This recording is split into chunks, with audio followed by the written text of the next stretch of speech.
hard is it to keep track of what's going on in a linear timeline? That's what Terry's for. That's what 2 o'clock in the morning texts to our showrunner. What? Okay, just got to make sure that. Okay, got it.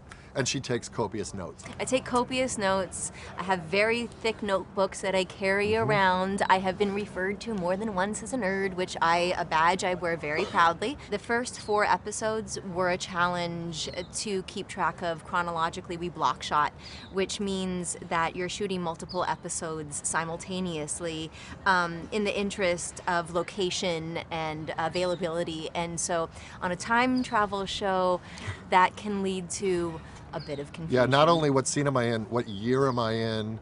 Is this before that thing happened? Are you okay, my mother? Great. Are you my mama? If you get a bird's eye of it as you're reading, it does all absolutely make sense. It's not so Byzantine that it just leaves you going, I have no idea what's happening. And then again, like I said, we have Terry who is the gatekeeper to keep us all clear on everything. I'm just curious, how many books do you have? Notebooks? Oh, well, I have one specifically for each season, and then I keep a binder with at least 2 episodes prior, as well as the current episode in the binder at the same time, with notes on the back of each of my scenes and notes scribbled next to it.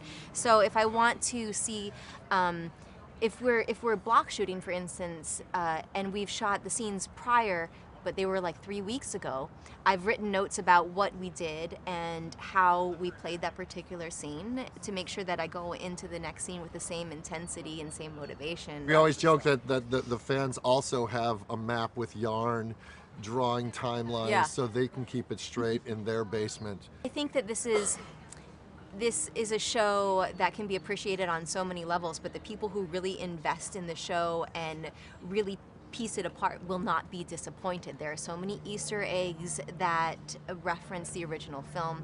There are so many... And reference other films. Yeah. And that will sneak little tiny breadcrumbs to what's going to happen next that you don't realize. You gotta pay attention, yeah. Yeah, I mean, you can... Listen, if you're not looking out for those, you'll still enjoy it and you'll still immerse yourself and appreciate and lose yourself in the visual and the world that's been created. But for those who do have the notebooks and the yarn, there's a big payoff. Yeah. For the latest stories, be sure to visit eOnline and download the eOnline app. I actually had a question about the packages. Speaking of packages, yes. You're still cute. You're still cute. It's a lot of makeup. Yeah. Is Taylor Swift giving away her awards to her squad? This is so true.